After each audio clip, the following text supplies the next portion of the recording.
Okay, everyone, this is part two. This is where we're going to learn about Greek political systems, but we're going to focus on Sparta, which had a very different government and society.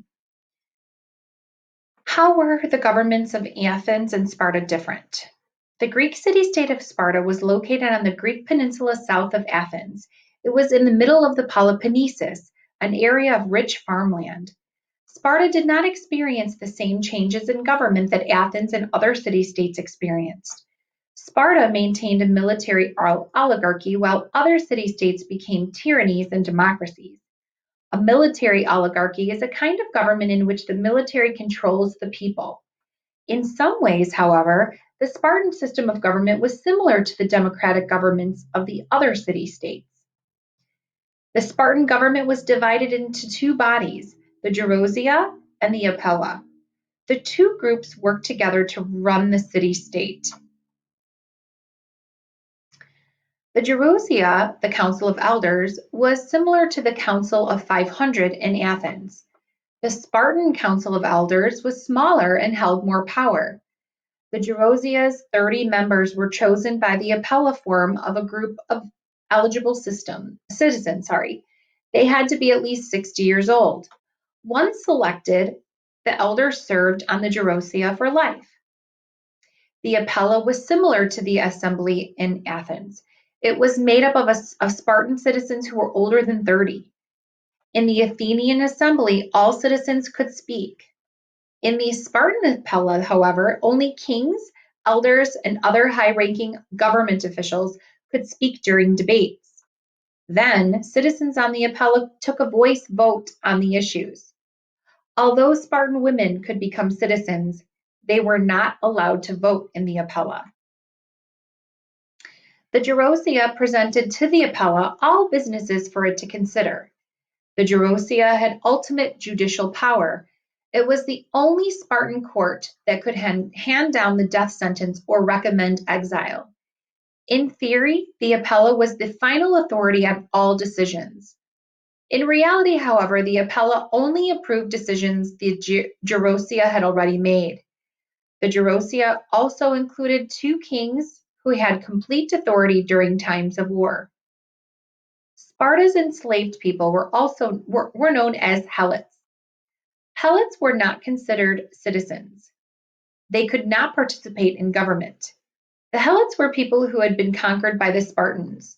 There were many more Helots than Spartans living in the city-state, which made the Spartans afraid the Helots would rise up against them in revolt. Therefore, the Helots were tightly controlled. Anyone who was suspected of leading the Helots was quickly killed to prevent unrest or rebellion. Despite this harsh treatment, enslaved people did have the right to marry and could eventually buy their freedom. Some people do pronounce the word Helots as helots, so you might hear it pronounced Helots or helots. Okay, so we know that Spartan life was very different. The government was very different and societal roles were different. So let's go to our notes. So section 5 on Sparta military oligarchy, we need to define military oligarchy. A military oligarchy is a kind of government in which the military controls the people. Describe the two bodies of the Spartan government. The Gerousia, or the Council of Elders, was made up of 30 members that had to be 60 years old, and they served for life. The Apella, or the Assembly, were citizens who were older than 30. Only high-ranking citizens could speak. What was life like for Helots, or helots? Enslaved people of Sparta, tightly controlled. They were treated harshly, they did have the right to marry and could eventually buy their freedom. Again, you may hear the word helot or helot, depending on the pronunciation. Okay, so that was section 5. Now let's go back to our textbook and read the last section for this chapter on life in ancient Sparta. What was daily life like in ancient Sparta? The Peloponnesus had rich farmland. Many other city-states and civilizations wanted it. The Spartans feared outside invasion and Helot revolt. This led Sparta to create a culture based on military strength. The military affected all aspects of Spartan life. Geography was a huge influence on life in Sparta because Sparta was located between mountain ranges and it was hard to get to, but they did have rich soil, which was not common in Greece because of its geography. Spartan culture. Sparta based its power on military strength. Spartans spent little time focusing on arts and culture. From birth, Spartan citizens were raised to become soldiers. When a boy was born, he was brought before a council of elders. They examined him to make sure he was healthy. If the boy was found to be healthy, he was returned to his parents. If the council decided the child was not healthy in some way, the baby was taken away from his parents. He was left to die. Spartans believed this practice would strengthen their society. Society would be made up of only the strongest members. Those of you who are familiar with the story of 300 and King Leonidas, there's a statue in a monument built to honor him. Education. When boys reached age 7, they left their families. They moved into the barracks or military housing to begin their training as soldiers. They remained in training until age 20. Then they became members of the Spartan army. They were allowed to marry after they turned 18. However, they were not allowed to live with their wives until they turned 30. So they remained in training and then until they were 20 and then they could be in the army. Spartan women were also trained in military techniques. This way, they would be able to defend Sparta if enemies attacked while the men were away. Women performed many exercises to become strong and stay strong.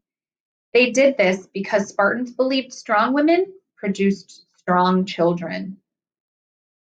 And here you can see a picture of modern day Greece, but this is the ruins of part of the historic city of Sparta. So you can see how it's surrounded by mountains, right? Roles in society. Spartan men had power in government affairs. Women played their own important role in Spartan society. Because the men spent much of their time training for and fighting in wars, Spartan women were expected to run the household. They were expected to handle the daily business when the men were unavailable. The Helots, Spartans' enslaved people, also played an important role in society. While the men and women trained for war, the Helots carried out the daily tasks.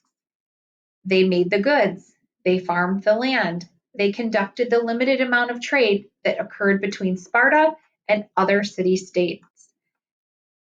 So we know that the Helots were important to society. They didn't have much power, but they were very important, and they made up most of the population in Sparta. All right, and then down at the bottom, we have more information about Sparta if you're interested. Let's go back to our notes. And now we're going to go ahead and fill in our last section, explore section 6 about life in ancient Sparta. What led to the dominant military culture in Spartan life? So two things led to them becoming a dominant military culture. One, they feared outside invasion. Two, they feared the Helots' revolt. How did Spartans ensure that only the strong survived in their society? If the council decided the child was not healthy in some way, the baby was taken away from his parents. He was left to die. So basically, they believed a strong society was made up of strong people. How was Spartan education different for girls and boys? Boys began military training at the age of 7. Girls were also trained. Strong women or strong mothers made strong Spartans. Okay. Why did women have more responsibilities in Sparta than in Athens? Because the men spent much of their time training for and fighting in wars, Spartan women were expected to run the household.